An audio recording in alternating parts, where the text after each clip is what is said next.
തമിഴ്നാട്ടിൽ NDA seat വിഭജനം പൂർത്തിയായി. മുൻ മുഖ്യമന്ത്രി ഒ പനീർസെൽവത്തിന് സീറ്റില്ല. BJP 20 സീറ്റിലും പാട്ടാളി മക്കൾ കക്ഷി 10 സീറ്റിലും മത്സരിക്കും. തമിഴ് മാനില കോൺഗ്രസിന് 3 സീറ്റുകൾ നൽകി. മനേഷ് മൂർത്തി ചെന്നൈയിൽ നിന്ന്. മനേഷ്, വിവരങ്ങൾ.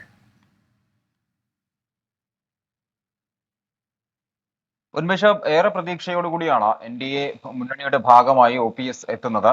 എന്തായാലും ഇന്നലെ OPS സംസാരിക്കുന്ന മാധ്യമങ്ങളെ കാണുമ്പോൾ പറഞ്ഞിരുന്നത് 3 സീറ്റുകൾ ആവശ്യപ്പെട്ടിട്ടുണ്ട് എന്നുള്ളതായിരുന്നു. ഒരു സീറ്റ് ലഭിക്കുമെന്ന പ്രതീക്ഷയിൽ തന്നെയായിരുന്നു. പക്ഷേ സീറ്റ് വിഭജനം പൂർത്തിയാക്കുമ്പോൾ എന്തായാലും OPSന് സീറ്റില്ല എന്നുള്ളതാണ് ഏറ്റവും പ്രധാനപ്പെട്ട ഒരു കാര്യം എന്ന് പറയുന്നത്. മറ്റ് പാർട്ടികൾക്കെല്ലാം തന്നെ ഓരോ സീറ്റുകൾ വീതമൊക്കെ നൽകുകയും ചെയ്തിട്ടുണ്ട് NDAയിൽ. എന്തായാലും BJP 20 സീറ്റുകളിലാണ് മത്സരിക്കുക. പാട്ടാളി മക്കൾ കക്ഷി അടുത്തിടെയാണ് പാട്ടാളി മക്കൾ കക്ഷി BJP NDA മുന്നണിയുടെ ഭാഗമാവുന്നത്. അവർ 10 സീറ്റുകളിൽ മത്സരിക്കും. GK വാസന്റെ പാർട്ടിയായിട്ടുള്ള തമിഴ് മാനില കോൺഗ്രസും 3 സീറ്റുകളിലാണ് മത്സരിക്കുക. അതുപോലെ തന്നെ TTV ദിനകരന്റെ അമ്മ മക്കൾ മുന്നേറ്റ കഴകത്തിന് 2 സീറ്റുകൾ നൽകിയിട്ടുണ്ട്. അങ്ങനെ ബാക്കിയുള്ള കക്ഷികൾക്കെല്ലാം ഓരോ സീറ്റുകൾ വീതവും നൽകിയാണ് എന്തായാലും സീറ്റ് വിഭജനം ഇപ്പോൾ പൂർത്തീകരിച്ചിരിക്കുന്നത്.